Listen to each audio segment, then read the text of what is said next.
गर्मी में शहरी ससुराल में गांव की बहू का 10 ठंडे पकवान वाली रसोई। दोपहर का कड़कड़ाता समय है। स्वाति अभी अभी मार्केट से लौटी है। उसके चेहरे पर पसीना है और उसके एक हाथ में आइसक्रीम का बड़ा डिब्बा है और दूसरे में कोल्ड ड्रिंक की 2 बड़ी बोतलें। घर के अंदर घुसते ही वो सोफे पर बैठ जाती है, फिर आइसक्रीम और कोल्ड ड्रिंक को टेबल पर रखते हुए कहती है, माँ जी, पिताजी, चलिए आइसक्रीम और कोल्ड ड्रिंक पियेंगे। अरे स्वाति बेटा, ये सब क्या उठा लाई हो, इतनी सारी बोतलें और ये डिब्बे। माँ जी बस पूछिए मत, गर्मी बहुत ज्यादा बढ़ रही है। मैं मार्केट गई थी तो सोचा कुछ राहत का इंतजाम कर लूं। ये देखिए, मैं सबके लिए ढेर सारी आइसक्रीम, मैंगो कुल्फी और कोल्ड ड्रिंक लेकर आई हूँ। रुकिए, सबको अभी भी ठंडा ठंडा सर्व करती हूँ। ऐसा कहकर कोल्ड ड्रिंक और आइसक्रीम लेकर स्वाति रसोई में जाती है और जल्दी जल्दी गिलासों में बर्फ डालकर कोल्ड ड्रिंक भरती है। वो कटोरियों में अलग अलग फ्लेवर की आइसक्रीम निकालती है और हॉल में लाकर आदेश, पिंकी, विकास, कमला सबको दे देती है। ठंडी कोल्ड ड्रिंक का पहला घूंट लेते ही सबकी जान में जान आती है। पिंकी कहती है, अरे वाह स्वाति भाभी, ये आइसक्रीम तो बहुत ही जबरदस्त है। इसका फ्लेवर बड़ा यूनिक लग रहा है। हाँ पिंकी, ये बिल्कुल नया फ्लेवर है जो कल ही स्टोर पर आया था। मुझे पता था कि तुम सबको ये पसंद आएगी। सही कहा भाभी, आजकल तो ऑफिस में भी बस यही चलता है। बिना एसी और कोल्ड ड्रिंक के तो एक पल काटना मुश्किल है। आपने तो आज दिल खुश कर दिया। बेटा स्वाति, तुम रोज ही आइसक्रीम और कोल्ड ड्रिंक लेकर आ रही हो।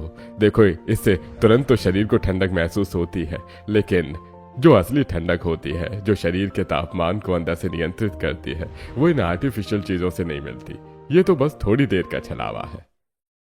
अब आप ही बताइए पापा जी, फिर किससे ठंडक मिलती है? इस गर्मी में तो फ्रिज का पानी और ये बर्फ ही सहारा है। क्या कोई और तरीका भी है जो हमें इस 45 डिग्री के तापमान में सुकून दे सके? बेटा, जब मेरी माँ थी तो वो हमें गर्मी के मौसम में कभी कोल्ड ड्रिंक नहीं पिलाती थी। वो अपनी रसोई को ही ठंडी रसोई बना लेती थी। अलग अलग तरह के पारंपरिक और ठंडे पकवान बनाकर हमें खिलाती थी।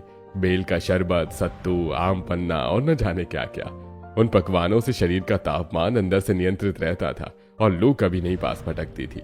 वो स्वाद और वो सेहत, वो इन डिब्बों में बंद चीजों में कहाँ है? पापा जी, अब आप पुरानी बातें लेकर मत बैठ जाइए। अब वो जमाना कहाँ रहा, और ये सब मेहनत वाले काम तो आपके गांव वाले ही कर सकते हैं। मुझसे ये सब तामझाम नहीं होता। ओहो, तो इसका मतलब है भाभी कि अब हमें अपने घर के लिए गांव से ही एक लड़की लानी पड़ेगी जो हमें ठंडी रसोई पकाकर खिलाए। बिल्कुल विकास, आपकी मर्जी है। अगर आपको लगता है कि गांव की लड़की इस घर के स्टैंडर्ड में फिट हो पाएगी और आपको वो सब बनाकर खिलाएगी तो जरूर लाइए। वैसे क्या आपने कोई लड़की पसंद कर की है गांव में, या मैं किसी अपनी सहेली से कहूँ?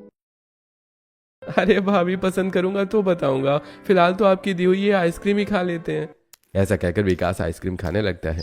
अगले दिन की सुबह स्वाति अपने कमरे में तैयार हो रही है। उसने एक बहुत ही स्टाइलिश और महंगी ड्रेस पहनी है। वो शीशे के सामने खड़ी होकर अपने आप को निहारती है और फिर अपना बैग उठाकर हॉल में आती है और कमल से कहती है, माँ जी, मैं आज अपनी किटी पार्टी में जा रही हूँ। नगमा और बाकी सब मेरे इंतजार कर रही होंगी। ठीक है बेटा, जाओ, पर अपना ध्यान रखना, धूप बहुत तेज है। जल्दी घर वापस आ जाना, क्योंकि शाम को घर पर ही बहुत काम है।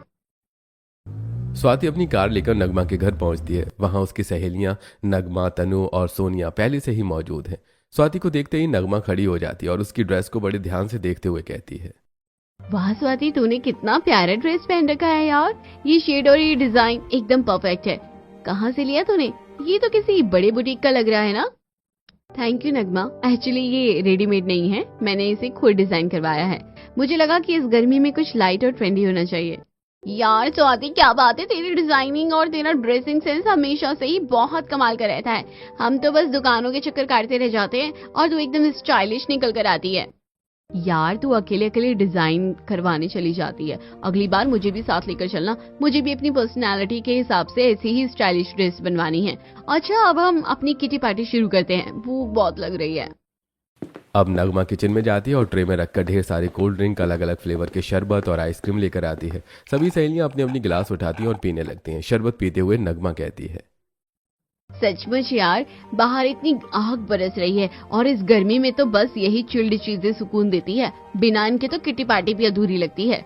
सुकून तो मिलता है नगमा, पर यार मैं तो ये कोल्ड ड्रिंक और मीठा पानी पी पी कर मोटी हो रही हूँ। मुझे तो सच में डर लगता है कि इन गर्मियों के 3 महीनों में मेरा 4-5 किलो वजन बढ़ जाएगा। फिर उसे घटाने में महीनों जिम में पसीना बहाना पड़ेगा। वजन की तो छोड़ो तनु, मेरे तो ये कोल्ड ड्रिंक और बाहर की इतनी ठंडी आइसक्रीम खा खा कर पेट में जलन होने लगती है। कल रात तो एसिडिटी के मारे नींद ही नहीं आई। वैसे भी मेरी दादी हमेशा कहती थी कि ये जो आर्टिफिशियल ठंडी चीजें है ना, ये बाहर से तो ठंडा करती है पर अंदर से शरीर की गर्मी को और बढ़ा देती है। यार सोनिया, अब इसका कोई और सोल्यूशन थोड़ी ना है। गर्मी है तो ये सब होता ही है। पेट में जलन हो या वजन बढ़े, प्यास बुझाने के लिए तो ये सब करना ही पड़ता है। पूरी दुनिया यही पीती है। अब हम अपनी दादी नानी के जमाने में तो वापस नहीं जा सकते। थोड़ी देर बाद पार्टी खत्म होती है और स्वाति रात को घर वापस आती है। जैसे ही वो हॉल में कदम रखती है, कमला उसे देखती है। बेटा आ गई तुम? सबको बहुत तेज भूख लगी है, जल्दी से फ्रेश होकर रसोई में आ जाओ और कुछ बना लो। पिंकी और विकास भी वेट कर रहे हैं। जी माँ जी, बस 5 मिनट दीजिए, मैं कपड़े बदल कर आती हूँ। स्वाति अपने कमरे में जाकर कपड़े बदलती है और फिर रसोई में जाती है। वहाँ बहुत गर्मी है। वो पंखा चलाती है लेकिन हवा भी गर्म ही लग रही थी। वो चिढ़ते हुए दाल और चावल निकालती है और अपने आप से कहती है, क्या मुसीबत है, इतनी गर्मी में चूल्हे के पास खड़ा होना सजा जैसा लगता है। मैं ऐसा करती हूँ कि अभी दाल चावल बना लेती हूँ और साथ में ढेर सारी सब्जी भी काट लेती हूँ। रात को ही ज्यादा खाना बना लूंगी ताकि सुबह सुबह रसोई में फिर से इतनी देर न खड़ा होना पड़े। सुबह की नींद भी खराब नहीं होगी और नाश्ता भी फटाफट तैयार हो जाएगा। ऐसा सोचकर स्वाति ज्यादा मात्रा में खाना बना लेती है। खाने में वो दाल चावल, आलू गोभी की सूखी सब्जी, रोटी, पापड़ और साथ में ब्रेड सैंडविच भी बनाती है और डाइनिंग टेबल पर लगा देती है। सभी लोग खाना खाते हैं और अपने अपने कमरों में सोने के लिए चले जाते हैं। अगली सुबह पिंकी जल्दी तैयार होकर दरवाजे पर रसोई के आती है और कहती है, स्वाति भाभी, जल्दी से नाश्ता बना दो ना, मुझे आज कॉलेज के लिए जल्दी निकलना है और भैया को भी ऑफिस के लिए देर हो रही है। वैसे आज नाश्ते में क्या बना रही हो? हाँ हाँ पिंकी, बस 10 मिनट में तुम लोग डाइनिंग टेबल पर बैठो, मैं अभी सब तैयार करके लाती हूँ। सब कुछ रेडी है। पिंकी, विकास और आदेश डाइनिंग टेबल पर बैठते हैं। स्वाति रसोई से रात की बनी हुई दाल चावल और सब्जी को गर्म करके ले आती है। जैसे वो डिश का ढक्कन खोलती है तो सभी को खाने से कुछ स्मेल आती है। कमला अपनी नाक सिकोड़ लेती है और कहती है, स्वाति बेटा, ये क्या है? इस खाने से तो हल्की सी स्मेल आ रही है। क्या ये रात का बचा हुआ खाना है? हाँ हाँ माँ जी, मैंने ये रात को ही ज्यादा बना लिया था। सुबह की भागदौड़ में इतनी गर्मी में खड़ा होना बहुत मुश्किल होता है, इसलिए सोचा कि सुबह बस गरम गरम सर्व कर दूंगी। बेटा, तुमने रात को बना तो लिया पर ये स्मेल कर रहा है। गर्मी के मौसम में रात का बना हुआ खाना फ्रिज में रखने के बाद भी बहुत जल्दी खराब होने लगता है। सेहत के लिए बिल्कुल अच्छा नहीं है। माँ जी, मैंने इसे अच्छे से फ्रिज में रखा था और वैसे भी आजकल सब ऐसा ही करते हैं। लेकिन स्वाति, इसका स्वाद तो बिल्कुल उतरा हुआ लग रहा है। खाने में कोई ताजगी नहीं है। बासी खाने से शरीर में भारीपन आता है। क्या तुम सुबह उठकर ताजी रोटियां और सब्जी नहीं बना सकती थी? पापा जी, मैं इस भयंकर गर्मी में इतनी देर रसोई में खड़े होकर खाना नहीं बना सकती। सुबह सुबह उठना और उस आग के सामने जलना मुझसे नहीं होता। आपको शायद अंदाजा नहीं है कि वहाँ कितनी गर्मी रहती है। ठीक है स्वाति, लेकिन फिलहाल तो तुम ये खाना लेकर जाओ और जल्दी से ब्रेड सैंडविच बनाकर ला दो ताकि हम लोग खाकर ऑफिस के लिए निकल सकें। अब चिढ़ते हुए स्वाति वो खाना उठाकर किचन में ले जाती है और फिर से ब्रेड निकालकर उस पर मेयोनीज और सब्जियां रखकर सॉस लगाकर ब्रेड सैंडविच बना देती है और उसके साथ वो फलों का जूस भी बनाती है और सभी को लाकर सर्व कर देती है। सभी लोग नाश्ता करते हैं और अपने अपने काम से चले जाते हैं। ऐसे कुछ दिन बीत जाते हैं। एक शाम को विकास जब ऑफिस से घर आता है तो वो सबको हॉल में बुलाता है और कहता है, माँ, पापा, आप सबके लिए एक बहुत जरूरी खबर है। स्वाति भाभी, आप भी सुनिए। क्या बात है बेटा, इतना खुश क्यों लग रहा है आज? माँ, अब मेरी भी शादी की उम्र हो गई है और आपने कहा था ना कि कोई अच्छी लड़की मिले तो बताना।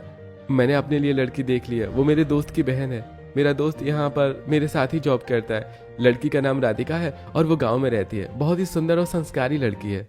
अरे ये तो बहुत अच्छी बात है। गांव की लड़की होगी तो घर अच्छे से संभालेगी। आदेश जी, हमें जाकर देखना चाहिए। अच्छा, तो आखिरकार गांव की लड़की मिल ही गई। चलिए देखते हैं कि आपकी बहू कैसी होती है।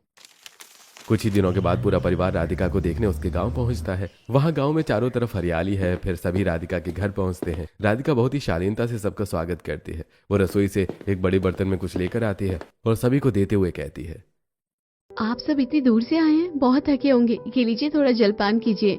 ये पांथा भात है। पांथा भात? ये क्या होता है बेटा? हमने तो पहले कभी इसका नाम नहीं सुना।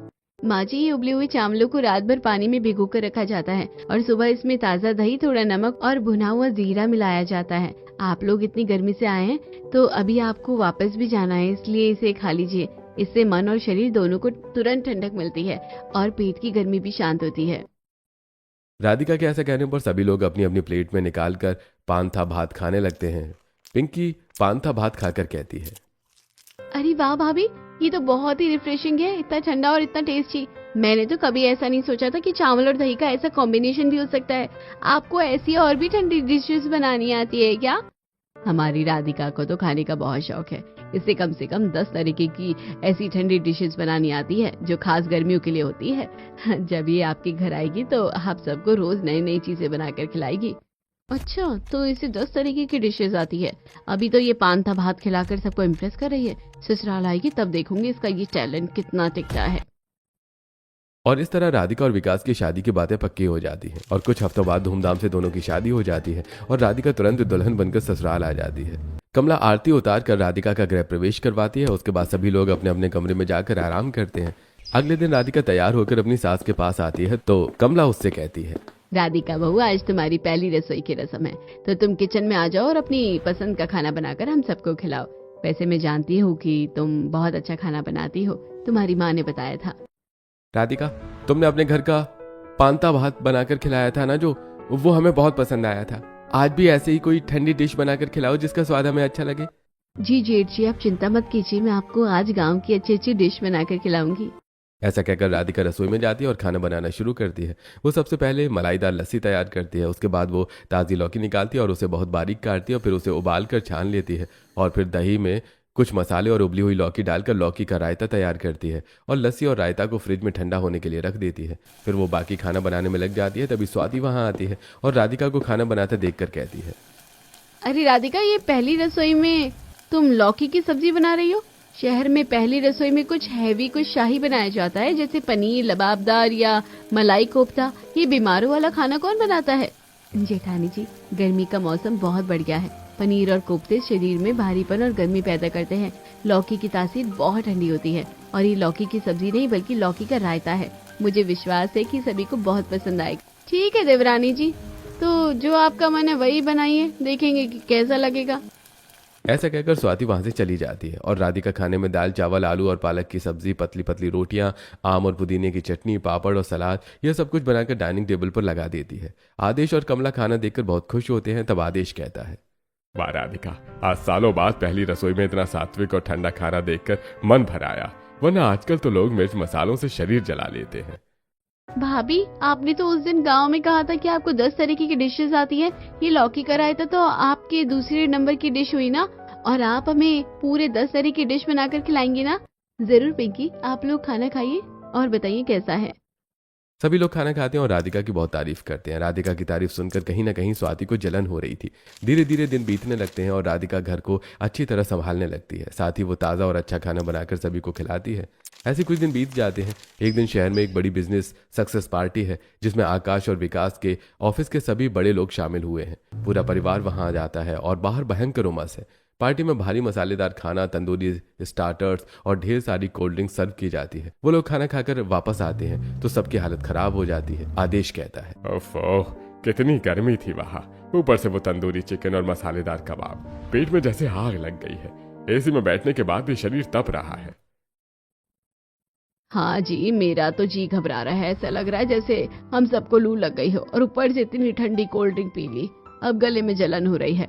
माँ जी, मुझे भी ऐसा लग रहा है कि मुझे धूप की वजह से लू लग गई है, पर रुकिए मैं जीरा सोडा लेकर आती हूँ।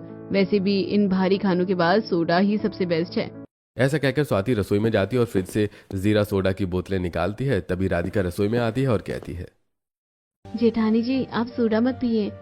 सोडा में गैस होती है जो पेट की जलन को और बढ़ा देगी, और वैसे भी लू लगने पर आम पन्ना पीना चाहिए। मैं ऐसा करती हूँ कि भुना हुआ जीरा और चिया सीड डालकर आम पन्ना बना देती हूँ।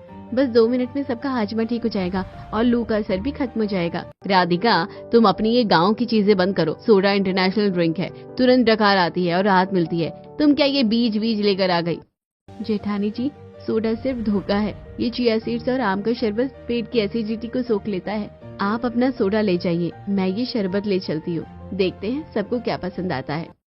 राधिका के ऐसा कहने के बाद स्वाति अपना जीरा सोडा लेकर हॉल में चली जाती है। इधर राधिका फ्रिज में रखे हुए उबले आम को निकालती है, उसे उसके पल्प को पानी में घोलती है, उसे छान लेती है। फिर उसमें बर्फ और भुने जीरे का पाउडर, काला नमक, कुछ धनिया, पुदीना के पत्ते डालती है और फिर पहले से भिगे हुए चिया सीड डालकर आम पन्ना तैयार करती है और उसे गिलास में छान कर बाहर ले आती है, जहाँ स्वाति सभी को जीरा सोडा दे रही होती है। राधिका को देखकर पिंकी अपना जीरा सोडा का गिलास रखते हुए कहती है, भाभी सोडा नहीं पीना, पेट और फूल जाएगा। आपके हाथ में क्या है राधिका भाभी? ये आम पन्ना है पिंकी। धूप से आने की वजह से जो डिहाइड्रेशन हुआ है और जो लू लगी है उससे तुरंत ठीक हो जाएगा। इसे पी लीजिए, ये आपके पाचन तंत्र को भी शांत कर देगा। राधिका की बात सुनकर सभी अपना अपना जीरा सोडा के गिलास रख देते हैं और राधिका से आम पन्ना का गिलास लेकर पीने लगते हैं। सभी को वो बहुत पसंद आता है। तब आदेश कहता है, आहा गजब, राधिका इसे पीते ही जैसे कलेजे में ठंडक पड़ गई। सोडा पीकर तो गला जलता है, पर ये तो अमृत जैसा लग रहा है। स्वाति बेटा, बुरा मत मानना, पर आज राधिका की ये गांव वाली ड्रिंक तुम्हारे सोडे से लाख गुना बेहतर है। भाभी ये तो आपके तीसरी नंबर वाली डिश हो गई है। आपने कहा था कि 10 तरह की चीजें बनाएंगी, 3 हो गई हैं। पांता भात, लौकी की सब्जी और ये आम और सीड शरबत। ठीक है, अब एक शरबत क्या बना लिया तुम लोग, तो ऐसे इसके गुणगान करने लगे। स्वाति, इसमें बुरा मानने वाली क्या बात है? तुम भी इसे पीकर देखो, बहुत ही टेस्टी है। आकाश के फोर्स करने पर स्वाति भी आम पन्ना पीती है। उसे भी वो बहुत अच्छा लगता है, लेकिन वो कुछ नहीं कहती। अगले दिन दोपहर का समय है। पिंकी कॉलेज से लौटी है और उसका चेहरा धूप से उतरा हुआ है। उसी समय आदेश भी बाहर से आया है और सोफे पर बैठ गया है। तभी दोनों बेटे भी ऑफिस से आ जाते हैं। तभी कमला राधिका से कहती है, राधिका बहू, सभी लोग आ गए हैं, सबको भूख लगी होगी, तुम जल्दी से दाल चावल सब्जी रोटी बना लो। माँ भूख तो बहुत लगी है, पर ये दाल चावल देखने का मन भी नहीं कर रहा। हाँ स्वाति, आज मेरा भी खाना खाने का बिल्कुल मन नहीं है। पेट बड़ा ही गरम गरम लग रहा है। अरे फिक्री क्यों करती हो, मैं बाहर से कुछ अच्छा खाना लेकर आती हूँ जो आप लोगों को खाने का मन करे। ऐसा कहकर स्वाति बाजार चली जाती है। तभी राधिका कहती है, मैं ऐसा करती हूँ कि कुछ ठंडा बना देती हूँ। ऐसा कहकर राधिका रसोई में जाती है और सत्तू का डिब्बा निकालकर सत्तू को घोलकर उसमें कुछ मसाले मिलाकर सत्तू का शरबत बना लेती है और उसे ट्रे में रखकर बाहर ले आती है। तभी वो देखती है कि स्वाति भी बाजार से चीज बर्गर और कोल्ड ड्रिंक लेकर आई है। स्वाति सभी को चीज बर्गर और कोल्ड ड्रिंक देते हुए कहती है, लीजिए आप लोग ये चीज बर्गर खाइए, आपको बहुत मजा आएगा, और साथ में कोल्ड ड्रिंक भी पीजिए। जेठानी जी इतनी गर्मी में मैदा और भारी चीज खिलाएंगी, इनका शरीर पहले से ही तपरा है, और ये सत्तू का शरबत लाई हूँ, ये शरीर को और ठंडा भी करेगा और पेट भी भरेगा। स्वाति भाभी, चीज बर्गर की खुशबू तो बहुत अच्छी है, पर ये कितना ऑयली और स्पाइसी लग रहा है। इस गर्मी में ये सब कैसे खा पाऊंगी? लेकिन राधिका भाभी का सत्तू तो काफी ठंडा दिख रहा है, आज हम लोग इसे पीकर देखते हैं। ऐसा कहकर सभी लोग राधिका से सत्तू का गिलास ले लेते हैं और पीने लगते हैं। सभी को सत्तू का शरबत बहुत पसंद आता है। आदेश कहता है, अरे वाह, ये सत्तू का शरबत काफी ठंडा ठंडा और अच्छा लग रहा है। इसका स्वाद भी बहुत अच्छा है और इससे पेट भी भर जाएगा। राधिका, तुमने तो कमाल कर दिया। हाँ राधिका, सचमुच ये शरबत लाजवाब है। भाभी कितना हल्का और टेस्टी है। वैसे भाभी, ये आपकी चौथी नंबर की डिश है ना? हाँ स्वाति, तुम चिंता मत करो, मैं अपनी 10 डिश जरूर पूरी करूंगी। एक एक करके तुम्हें सब खाने को मिलेगी। ये सुनकर सभी लोग हंस पड़ते हैं। स्वाति भी सत्तू का शरबत पीती है, लेकिन साथ ही वो जलकर मन ही मन सोचती है, ये लड़की तो जैसे मेरे ऊपर हावी होती जा रही है, हर बात में अपनी ठंडी रसोई ले आती है। मुझे कुछ बड़ा करना होगा। 2 दिन बाद घर में खबर आती है कि कमला देवी की बहन कुमुद मौसी अपनी बेटी रिया के साथ आ रही हैं। कुमुद मौसी स्वाति की बहुत बड़ी प्रशंसक हैं, क्योंकि स्वाति उन्हें हमेशा महंगे तोहफे और शहरी चीजें खिलाती है। स्वाति ये सुनकर मन ही मन सोचती है, ये सबसे अच्छा मौका है राधिका को नीचे दिखाने का। ऐसा सोचकर स्वाति कमला से कहती है, माँ जी, मौसी जी आ रही हैं, उनके स्वागत का सारा इंतजाम मैं खुद करूंगी। मैं उनके लिए खास paneer sandwich, cold drink, coffee और क्रीम वाले बिस्किट बनाऊंगी। आखिर वो शहर की रहने वाली है, उन्हें ये सब पसंद कहाँ आएगा। ठीक है स्वाति, पर वो इतनी धूप से आ रही है, ध्यान रखना। दोपहर को कुमुद मौसी और रिया घर पहुंचती हैं। दोनों पसीने से तरबतर हैं। कुमुद मौसी कहती हैं, अरे कमला, बाहर तो मौसम लू के थपेड़े मार रहा है। रिया की तो तबीयत बहुत खराब लग रही है, इसे शायद लू लग गई है।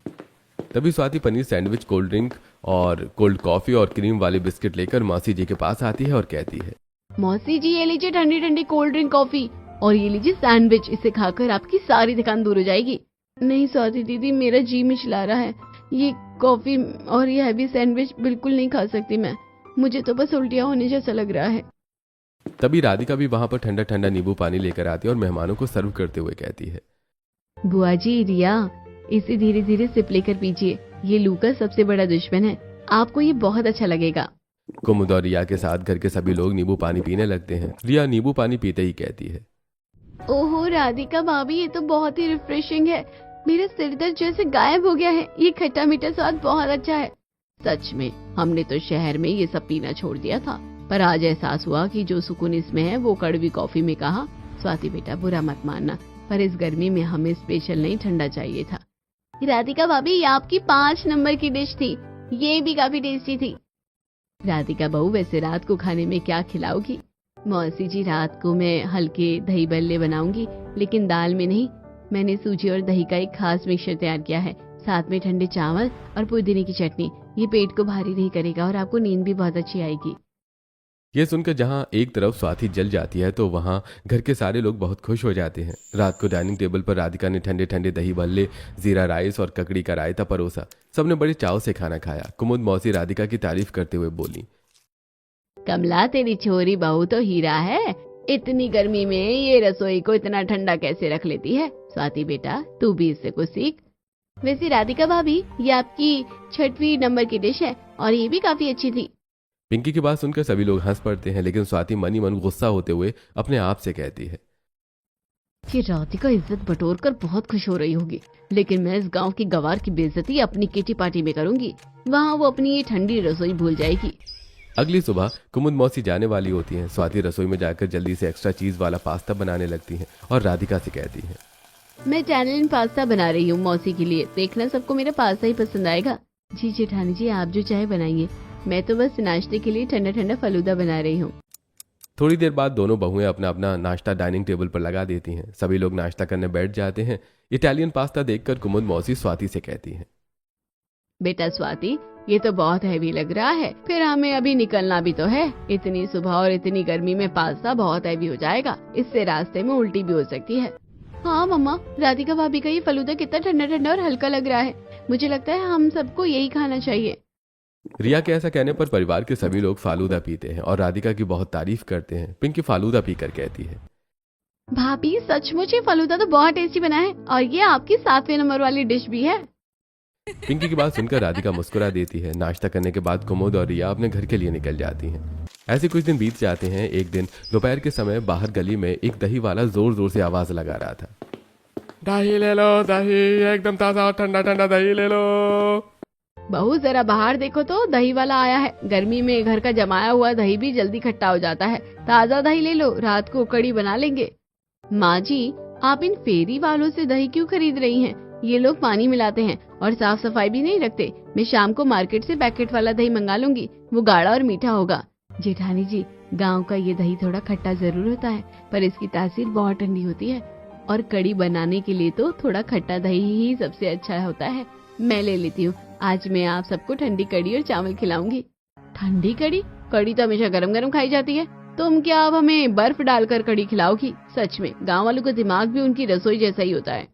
आप बस खाकर देखिएगा जेठानी जी, मैं दही ले लेती हूँ। राधिका दही लेती है और रसोई में जुट जाती है। वो बेसन के छोटे छोटे पकौड़े बनाती है और उन्हें पानी में भिगोकर नरम कर देती है। कड़ी को वो धीमी आंच पर पकाती है और फिर उसे पूरी तरह ठंडा होने के लिए रख देती है। शाम को वो कड़ी में पकौड़े डालती है और ऊपर से हरा धनिया और पुदीना छिड़कती है और रात के खाने में चावल के साथ सभी लोगों को ठंडी दही कड़ी सर्व करती है। सभी लोग दही कड़ी और चावल खाते हैं। आकाश कहता है, अरे वाह राधिका, ये तो अद्भुत है। कड़ी ठंडी होने के बाद इतनी टेस्टी लगती है, मैंने सोचा भी नहीं था। इसमें तो मिर्च भी नहीं लग रही है। हाँ भाभी, कड़ी और चावल बहुत अच्छे लग रहे हैं। वैसे भी ये आपकी 8वीं डिश हो गई है ना भाभी? बिल्कुल, ठंडी कड़ी और चावल, गर्मियों का इससे बेहतर डिनर नहीं हो सकता। स्वाति बेटा, तुम भी चखो, देखो इसमें कितना सुकून है। नहीं पापा जी, मेरा पेट थोड़ा ठीक नहीं है, मैं बस दूध पीकर सो जाऊंगी, आप लोग खा लीजिए। स्वाति ऐसा कहकर रसोई में जाती है और एक गिलास दूध निकालकर डाइनिंग पर आकर बैठकर पीने लगती है और साथ ही मन सोचती है, ये राधिका आज इतनी खुश हो रही है ना, मैं इसे किटी पार्टी में ले जाकर इसकी बेइज्जती करके इतना ही दुखी करूंगी। खाना खाकर सभी लोग अपने अपने कमरे में जाकर आराम करते हैं। अगले दिन शाम को स्वाति राधिका के पास आती है और कहती है, आज मेरी सहेलियों के साथ मेरी किटी पार्टी है। वो कह रही थी कि मैं तुम्हें भी साथ लेकर आऊं, तो तुम जल्दी से तैयार हो जाओ, हम किटी पार्टी में चलेंगे। जी जेठानी जी, मैं जरूर चलूंगी। अब स्वाति अपने कमरे में जाती है और किटी पार्टी के लिए तैयार होने लगती है। वो एक बहुत ही महंगी शिफॉन की साड़ी पहनती है और मेकअप करती है। इधर राधिका एक साधारण सुंदर सी साड़ी पहनती है और माथे पर एक छोटी सी बिंदी लगाती है। फिर दोनों देवरानी जेठानी तनु के घर किटी पार्टी में पहुंचती हैं। स्वाति सभी लोगों को अपनी देवरानी से मिलाती है। तब नगमा कहती है, अरे स्वाति, ये तुम्हारी देवरानी है? वैसे तुम तो इतनी स्टाइलिश हो, थोड़ा स्टाइल अपनी देवरानी को भी सिखाना चाहिए था। आज के जमाने में कौन ऐसी सूती साड़ी पहनता है? क्या सिखाऊं तनु, गाँव की है ना, इसे ये सब स्टाइलिश कपड़े पहनने की आदत नहीं है। ये तो बस अपनी रसोई में ही खुश रहती है। वो लोग ये बात कर ही रहे थे कि तभी तनु सभी के लिए नाश्ता लगा देती है। नाश्ता देखकर सोनिया कहती है, यार छोड़ो ये सब, इतनी गर्मी है और तनु ने नाश्ते में समोसे और कचौड़ियां मंगा ली है। ऊपर से चिल्ड कोल्ड ड्रिंक पीकर तो मेरा तो गला बैठ गया है और चेहरे पर पिंपल्स आ गए हैं। मुझे नहीं खाना ये सब। सही कह रही है सोनिया, मेरा वजन भी बढ़ा है और पेट में हमेशा जलन रहती है। समझ नहीं आता कि गर्मी में खाए क्या जिससे प्यास भी बुझे और वजन भी ना बढ़े। दीदी अगर आप बुरा ना माने तो मैं कुछ कहूँ? आप जो ये कोल्ड ड्रिंक और समोसे खा रही हैं ये तो आपके शरीर के अंदरूनी गर्मी को बढ़ा रहे हैं। पिंपल्स और जलन उसी का नतीजा है। गर्मी में हमें ऐसी चीजें खानी चाहिए जो पित्त को शांत करे। अच्छा, तो अब ये गांव की लड़की हमें डाइट प्लान बताएगी। वैसे बताओ जरा, तुम्हारे पास क्या ऑप्शन है जो खाकर हमारी प्रॉब्लम सॉल्व हो सकती है? मैंने घर पर कुछ खास डिशेस बनाई थी, जैसे लौकी का रायता, आम पन्ना और चिया सीड शरबत। इनसे वजन भी नहीं बढ़ता और चेहरे पर चमक भी बनी रहती है। आप लोग चाहे तो अगली पार्टी हमारे घर पर रख सकते हैं। मैं आप सबको 10 तरह की ठंडी डिशेस बनाकर खिलाऊंगी और उनकी रेसिपी भी बताऊंगी। सच में? यार मुझे तो रेसिपी चाहिए। मुझे पिंपल से छुटकारा पाना है स्वाति। अगली पार्टी तेरे घर है, डन। ये क्या हो गया? मैंने तो इसकी बेइज्जती करने के लिए मैं इसे यहाँ लाई थी, पर ये तो सबकी गुरु बन गई। पार्टी खत्म होने के बाद दोनों बहू घर आ जाती हैं। ऐसे कुछ दिन बीत जाते हैं। आज स्वाति की सभी सहेलियां मिलकर स्वाति के घर पर किटी पार्टी रखने का प्लान करती हैं। किटी पार्टी का दिन भी आ जाता है। राधिका सुबह से ही रसोई में जुटी हुई है। राधिका ने फिर से हाथ का जमाया दही निकालकर उसे फटकार में भी और मिश्री डालकर श्रीखंड बनाती है। साथ ही वो सभी के लिए सत्तू का शरबत, सलाद और नींबू पानी बनाती है। तभी वहाँ स्वाति आती है और कहती है, राधिका तुम ये क्या घास फूस बना रही हो? मेरी सहेलियां शहर की हैं, उन्हें कुछ रॉयल खाना पसंद है। जेठानी जी आप बस भरोसा रखिए, आज उन्हें वो स्वाद मिलेगा जो वो कभी नहीं भूलेंगी। राधिका की बात सुनकर स्वाति मुंह बनाकर वहां से चली जाती है। शाम को स्वाति की सभी सहेलियां आ जाती हैं और किटी पार्टी शुरू होती है। घर के डाइनिंग टेबल पर राधिका ने बहुत ही खूबसूरती से मिट्टी के बर्तनों में सत्तू का शरबत और श्रीखंड सजाया है। साथ ही कांच के गिलास में नींबू पानी रखा है और बड़ी बड़ी प्लेट में सलाद और फ्रूट्स भी रखे हैं। ये सब देखकर सोनिया कहती है, वाह ये कितना रिफ्रेशिंग है। इसे तो देखकर ही मन को ठंडक मिल रही है। जी दीदी, और अब ये देखिए, ये है आप लोगों को ये सब खाकर भी बहुत अच्छा लगेगा। खाना शुरू तो कीजिए। वो लोग खाना शुरू करते हैं। तभी पिंकी भी वहां आ जाती है। राधिका उसे श्रीखंड खाने को देती है। नगमा श्रीखंड खाकर कहती है, अरे ये तो बहुत ही लाजवाब है, इतना ठंडा और इतना हल्का। स्वाति तो कितनी लकी है जो तुझे ऐसी देवरानी मिली है। हम तो फालतू में कोल्ड ड्रिंक पर पैसे बर्बाद कर रहे थे। राधिका मुझे इन सब की रेसिपी लिख दो ना। सच कहूँ तो मुझे अपनी गलती का एहसास हो गया है। स्टाइल कपड़ों में नहीं, इंसान के हुनर में होता है। तुमने हमें जो सिखाया है वो कोई ब्यूटी पार्लर नहीं सिखा सकता। वैसे भाभी ये श्रीखंड तो सच में बहुत अच्छा लग रहा है और ये आपकी 9वीं डिश है। सभी लोग राधिका की तारीफ कर रहे थे। तभी राधिका सभी से कहती है, तारीफ मेरी नहीं जेठानी जी की है, जिन्होंने मुझे आप लोगों से मिलवाया ताकि मैं आप लोगों को ये सारी डिश बनाकर खिला सकूं और उनके बारे में बता सकूं। जेठानी जी आपका बहुत बहुत शुक्रिया। भगवान का शुक्र है कि मुझे इतनी अच्छी जेठानी मिली। राधिका के मुंह से ये बात सुनकर सभी सहेलियां स्वाति की तारीफ करने लगती हैं और स्वाति मन ही मन सोचती है, राधिका न सिर्फ अच्छा खाना बनाती है बल्कि वो मन की भी बहुत अच्छी है। मैंने उसे इतना नीचे दिखाया फिर भी उसने मेरी सहेलियों के सामने मेरी इतनी तारीफ की। किटी पार्टी खत्म होती है। सभी सहेलियां स्वाति को धन्यवाद देकर अपने अपने घर लौट जाती हैं। रात को स्वाति राधिका के कमरे में आती है और कहती है, राधिका मुझे माफ कर दो, मैं कितनी बेवकूफ थी जो तुम्हारे इस अनमोल हुनर को गांव का गंवारपन समझती रही। तुमने न सिर्फ मेरी सहेलियों का दिल जीत लिया बल्कि मेरी आंखें भी खोल दी। तुम सच में इस घर की असली लक्ष्मी हो। जेठानी जी आप ऐसा मत कहिए, आप मेरी बड़ी बहन जैसी हो। मैंने तो बस वही किया जो मेरी माँ ने मुझे सिखाया था। ऐसा कहकर राधिका अपनी जेठानी को गले से लगा लेती है। पिंकी कमरे के बाहर ये सब देखकर दौड़कर हॉल से सभी को बुलाकर ले आती है। सभी लोग ये देखकर बहुत खुश हो जाते हैं। तब आदेश कहता है, शाबाश राधिका, आज तुमने स्वाति को भी अपनी टीम में शामिल कर लिया। हा, अब इस घर में कभी बासी खाना नहीं बनेगा और ना ही किसी का पेट खराब होगा। और स्वाति बेटा तू भी अब अपनी कोल्ड ड्रिंक की बोतलें हटा दे। अब हमारी रसोई ठंडी रसोई बन गई है। ये सुनकर राधिका और स्वाति भी बहुत खुश हो जाती हैं। अगले दिन सुबह राधिका और स्वाति रसोई में खाना बना रही थी। तभी पिंकी वहां आती है और कहती है, राधिका भाभी आपने तो हमें 9वीं डिश ही खिलाई है, अभी 10वीं डिश भी बाकी है, आज हमें वही खिलाइए। ये सुनकर राधिका मुस्कुरा देती है। वो फिर से दूध निकालती है, उसे उबालने के लिए रखती है, उसमें सेवइयां और मेवे डालती है और फिर उसे ठंडा करके ठंडी ठंडी तुलसी सेवइयां सबको सर्व करती है। सभी लोग से सेवइयां खाकर बहुत खुश होते हैं। तब पिंकी कहती है, वाह राधिका भाभी, आज आपकी 10वीं डिश का नंबर आ ही गया है और वो पूरी भी हो गई है। पिंकी की बात सुनकर सभी लोग हंस पड़ते हैं। इस तरह हमारी गांव की बहू अपनी रसोई को ठंडी रसोई बना देती है और सभी लोग वो ठंडी चीज़ें खाकर स्वस्थ रहते हैं और उनको अब गर्मी भी कम लगती है।